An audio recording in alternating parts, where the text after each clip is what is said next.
ಸಾಮಾನ್ಯ ಗಾಂಧಿ ಮಹಾತ್ಮ ಆಗಕ್ಕೆ ಆಗ್ತಾರೆ.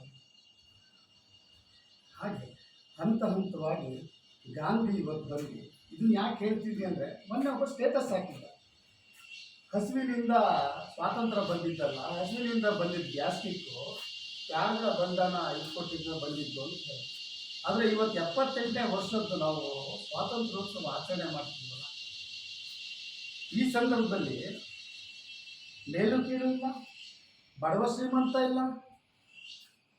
ಇದನ್ನೆಲ್ಲ ಹೇಗೆ ಬರ್ತಾ ಇದೆ ಅಂತಂದರೆ, ಈ ಸ್ವಾತಂತ್ರ್ಯದ ನಾವು ತಗೊಂತಾ ಇದ್ದೀವಿ. ಆದರೆ ಸ್ವಾತಂತ್ರ್ಯ ಕೆಂಪುಕೋಟೆ ಮೇಲೆ ಇದೆ, ಆದರೆ ನಾವು ಅಲ್ಲಿ ಇದೆ ಅಲ್ಲ, ದೂರದ ಬೆಟ್ಟ ಕಣ್ಣಿಗೆ ನುಣ್ಣಗೆ ಅಂತಂದು ಅಲ್ಲಿ ಇದೆ ಅಲ್ಲ ಅಂತ ನಾವು ಮುಂದುಗ್ತೀವಿ. ಮುಂದುಗ್ದಂಗೆ ನಮಗೆ ಸ್ವಲ್ಪ ಸಿಗ್ತಿದೆ ಅಷ್ಟೇ. ಇನ್ನು ಉಳಿದವರು ಇನ್ನೂ ಹಾಗೇ ಇದ್ದಾರೆ. ಈ ಒಂದು 78 ವರ್ಷಗಳ ಇದರಲ್ಲಿ ನಾವು ಏನನ್ನು ಕಂಡುಕೊಂಡಿದ್ದೀವಿ ಅಂತಂದರೆ, ದೇಶವನ್ನು ಕೊಟ್ಟು ಹೋಗಿದ್ದಾರೆ, ಜವಾಬ್ದಾರಿ ನಮಗಿದೆ. ಏನು ಜವಾಬ್ದಾರಿ ಇದೆ ನಮಗೆ?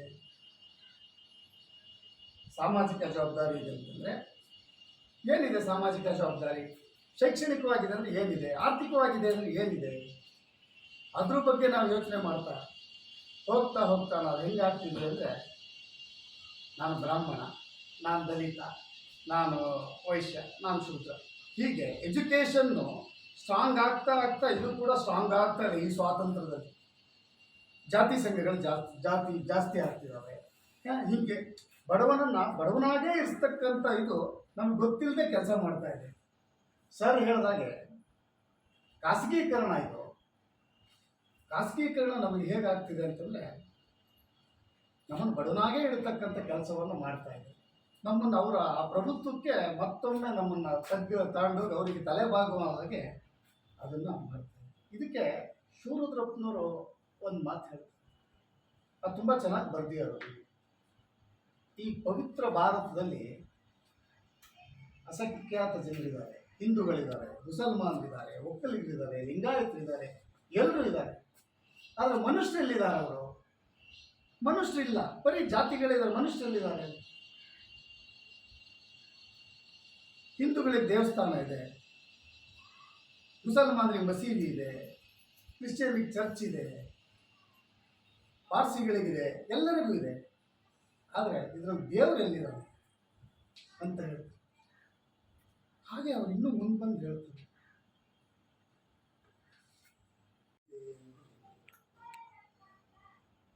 ಕ್ರಿಶ್ಚಿಯನ್ರಿಗೆ ಬೈಬಲ್ ಇದೆ, ಮುಸಲ್ಮಾನರಿಗೆ ಕುರಾನ್ ಇದೆ, ಹಿಂದೂಗಳಿಗೆ ಭಗವದ್ಗೀತೆ, ಶಾಸ್ತ್ರ, ಆಗಮ, ಪುರಾಣಗಳಿದ್ದಾವೆ.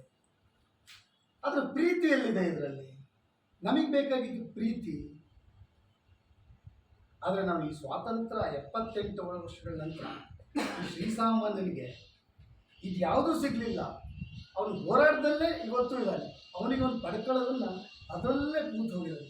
ಅದಕ್ಕೆ ಕುವೆಂಪು ಅವರು ತುಂಬ ಚೆನ್ನಾಗಿ ಬರೀತಾರೆ. ಅದು ಶ್ರೀಸಾಮಾನ್ಯ ಅಂತ ಹೇಳ್ಕೊಂಡು ಅದನ್ನು ಬರೀತಾರೆ. ಅದನ್ನು ನನಗೆ ಹೇಳಕ್ಕೆ ಬರಲ್ಲ, ಇದಿದೆ, ಅದನ್ನು ಓದ್ತೀನಿ, ದಯವಿಟ್ಟು ಕ್ಷಮಿಸಿ. ಇವತ್ತೇ ಫಸ್ಟ್ ನಾನು ಇಟ್ಕೊಂಡು ಓದ್ತಾ ಇದ್ದ ಅಲ್ಲ ರಂಗಣ? ಹೌದೌದು.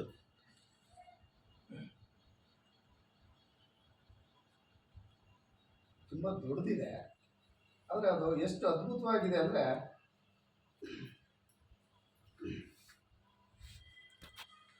ಭಗವತ್ ಮಾನ್ಯ ಶ್ರೀ ಸಾಮಾನ್ಯನೇ ಭಗವದ್ಧನ್ಯಂ. ಸಾಮಾನ್ಯತೆ ಭಗವಂತನ ರೀತಿ, ಸಾಮಾನ್ಯವೇ ದಿಟ ಭಗವತ್ ರೀತಿ. ಸಾಮಾನ್ಯರು ನಾವು, ಓ ಬನ್ನಿ ಸಾಮಾನ್ಯದ ಪೂಜೆಗೆ ದೀಕ್ಷೆ ಹಾಕೊಳ್ಳಿ. ಸಾಮಾನ್ಯದ ಪೂಜೆಗೆ ದೀಕ್ಷೆ ಹಾಕೊಳ್ಳಿ ನೀವು. ಸರ್ವರಿಗಾಗಿಯೇ ಸರ್ವದ ತನ್ನಿ, ಸರ್ವರಿ ನನಗೆ ಸರ್ವರಿಗೆನ್ನಿ, ಸರ್ವರಿಗಾಗಿಯೇ ಸರ್ವಂ ಎನ್ನಿ. ಓ ಬನ್ನಿ ಸಾಮಾನ್ಯದ ಪೂಜೆಗೆ ಶ್ರೀ ದೀಕ್ಷೆ ಹಾಕೊಳ್ಳಿ.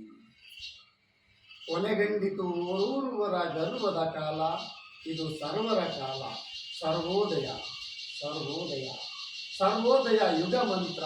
ಸರ್ವೋದಯವೇ ಸ್ವಾತಂತ್ರ್ಯದ ಶ್ರೀತಂತ್ರ. ಸರ್ವೋದಯವೇ ಸ್ವಾತಂತ್ರ್ಯದ ಶ್ರೀತಂತ್ರ. ಮೇಲಿಲ್ಲವೋ ಕೀಳಿಲ್ಲವೋ ಸರ್ವ ಸಮಾನದ ರಾಜ್ಯ. ಅಧ್ಯಕ್ಷನೋ ಸೇನಾನಿಯೋ ಕಮ್ಮಾರನೋ ಚಮ್ಮಾರನೋ ಕಾಯಕವೆಲ್ಲವೂ ಪೂಜ್ಯ. ಇದನ್ನು ಅವರು 1950ರಲ್ಲೇ ಬರೆದಿದ್ದನ್ನು. 56ರಲ್ಲಿ ಇದು ಏನು ಗಣರಾಜ್ಯೋತ್ಸವ ಇದಾದ ಜನವರಿ 26ಕ್ಕೆ ಇದನ್ನು ಬರೀತಾರೆ ಕುವೆಂಪು. ಕೈಗಾರನೋ ಕಲೆಗಾರನೋ ಈರುವರಿಗೂ ಸಮಭೋಜ್ಯಂ, ಇನ್ನಿಲ್ಲವೋ ಆಮಹವಿದೆ ತರತಮಗಳ ರಾಜ್ಯ. ಮೀಸಿಗೆ ಮೇಲ್ ಉಡುಪಿಗೆ ಮೇಲ್ ಆರಾಗಲಿ ಆರಡಿಯನ್ ಹಿಡುವುದಿನ್ ತ್ಯಾಜ್ಯ. ಲೌಕಿಕರಿಗೆ ಆರಾಗಲಿ ಆರಡಿಯೊಳ್ ಹೊರಡುವುದಿನ್ ಪೂಜ್ಯ. ಇದು ಲೌಕಿಕ ರಾಜ್ಯ. ಸಾಮಾನ್ಯರೋ ನಾವು ಓ ಬನ್ನಿ, ಸಾಮಾನ್ಯದ ಪೂಜೆಗೆ ದೀಕ್ಷೆ.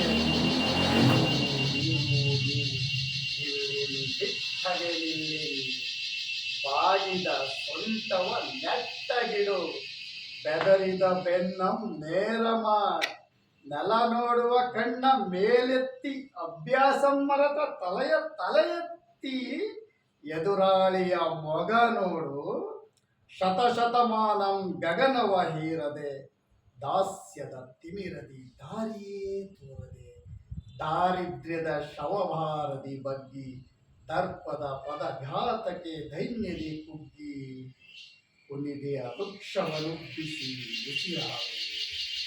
ಉಸಿರಾಡು. ತೊಲಗಿತು ನಿನ್ನೆಯ ನಾಯಿಪಾಡು, ಇನ್ನಿದು ದಿಟಕೋ ನಿನ್ನೆಯ ತಾಯ್ನಾಡು.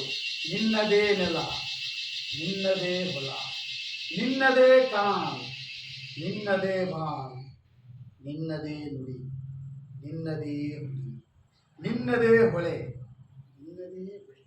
ನಿನಗಾಗಿಯೇ ನಿನ್ನೊಲವಿಗೆ ಇನ್ನೀಸಲ್ ನೀ ಬೆಳೆವ ಬೆಳೆ. ನಿನಗಾಗಿಯೇ ನಿನ್ನೊಲವಿಗೆ ಇನ್ನೀಸಲ್ ನೀ ಉಳುವ ಇಳೆ. ಶ್ರೀಸಾಮಾನ್ಯರು ನಾವು, ಶ್ರೀಸಾಮಾನ್ಯದ ಪೂಜೆಗೆ ದೀಕ್ಷೆಯ ಕೊಳ್ಳಿ ನೀವು. ಕೆಸರಾಸೆಗೆ ಉಸಿರನ್ನು ನೋಯಿಸುವೆವು. ಹಿಡಿಯದು ನಮ್ಮನು ಕೀರ್ತಿಯ ಹವ್ಯಾಸದ ಹೆಬ್ಬಾವು. ಭಗವಂತನೇ ಸರ್ವೋತ್ತಮ ಸಾಮಾನ್ಯನೇ ಸರ್ವೋತ್ತಮ ಶ್ರೀಮಂತಂ. ಆತನೇ ಓರ್ವನ್, ಆತನೇ ಸರ್ವನ್, ಸರ್ವಾತ್ಮಂತಾನ್ ಸರ್ವನಾಂಗನ್. ನಮಗಿಲ್ಲೈ ಶಾಶ್ವತ ನಾಮದ ಗರ್ವಂ, ನಶ್ವರವನೇ ಶಾಶ್ವತವಾಗಿಸುವ ಅಹಂಕಾರದ ಮಿಥ್ಯ ಗರ್ವಂ. ನಶ್ವರ ಸುಖಿಗಳು ನಾವು. ಕೇಳಲ್ಲವೋ ಮಗ ಹೆಸರಿಲ್ಲದ ಸಾವು, ಹಿಂಜರೆಯುವು ಅಂಜೆವು ಸಾಮಾನ್ಯತೆಗಾವು. ನೇಗಿಲ್ ಲೇಖನಿ ತಕ್ಕಡಿ ಕತ್ತಿ, ನಮಗೆಲ್ಲ ಸಮರಸ ಸಂಪತ್ತಿ. ನಮಗೆಲ್ಲವೂ ಪತ್ರಿಕೆಗಳು ಹೊತ್ತಿಸುವ ಪ್ರಖ್ಯಾತಿಯ ಪುಳ್ಮೇಕೆಯ ಕಾಂತಿ. ಹೆಸರಿನ ವಿಭ್ರಾಂತಿ, ಹೆಸರಿನ ದಿನದ ಒಲುಮೆಯ ಬಾಳಿನ ನಲುಮೆಯ ಸೇವೆಯ ಆ ಖ್ಯಾತಿಯೇ ನಮ್ಮ ಆತ್ಮದ ಚಿರಶಾಂತಿ. ಶಾಂತಿಗೆ ದುರ್ಗಂ ಶಾಂತಿ ಸ್ವರ್ಗಂ, ಆ ಖ್ಯಾತಿಯೇ ಸಾಮಾನ್ಯರ ಶ್ರೀಮನ್ ಮಾರ್ಗಂ. ಬರೀ ಲೌಕಿಕವಲ್ಲೈ ನಮ್ಮದೇ ಸುರಿನ ಗಮನಂ. ಹುಸಿಯಲ್ಲದ ಋಷಿತನಕ್ಕಿದೋ ನಮ್ಮಯ್ಯ ನಮನಂ. ರಸ ತುಂಬಿದ ಕವಿಕಲೆಗಿದೋ ನಮ್ಮಯ್ಯ ನಮನಂ. ಭಗವತ್ಯಾಗಿಗೆ ಇದೋ ನಮನಂ, ಶ್ರೀಮದ್ಯೋಗಿಗೆ ಇದೋ ನಮನಂ. ಮರೆ ಮೋಸದ ಬೂಟಾಟಿಕೆಗಿದೋ ಮರ್ದನ ದಮನಂ. ಧರ್ಮದ ಸೋಗಿನ ದುರ್ಲಾಭಕ್ಕೆ ತೋ ಧಿಕ್ಕಾರದ ಶಮನಂ. ಮೇಣ್ ಬಲ ಬೇಷದ ವಮನಂ. ಹನಿ ಹನಿ ಸೇರುತ್ತ ಹರಿಯುವ ಜನತಾ ಭಕ್ತಿ. ತಾನದೆ ತಿಳಿಯಂ ಸಾಮಾನ್ಯರ ಶ್ರೀಶಕ್ತಿ. ಸರ್ವೋದಯವೆಮ್ಮಯ ಗುರು ದೀಕ್ಷಾ ಮಂತ್ರಂ. ಸರ್ವ ಪ್ರೇಮಜ ಸಮತಾಭಾವಂ ಶಿಕ್ಷಾತಂತ್ರಂ. ಸರ್ವ ಸಮರ್ಪಣ ಯೋಗದ ಮರ್ಮಂ. ಬೋಧಿಪ ನಿತ್ಯ ನಿರಂತರ ಕರ್ಮಂ. ಸಾಧಿಪ ಲೀಲಾನಂದ ಧರ್ಮಂ ರಕ್ಷಾಯಂತ್ರಂ.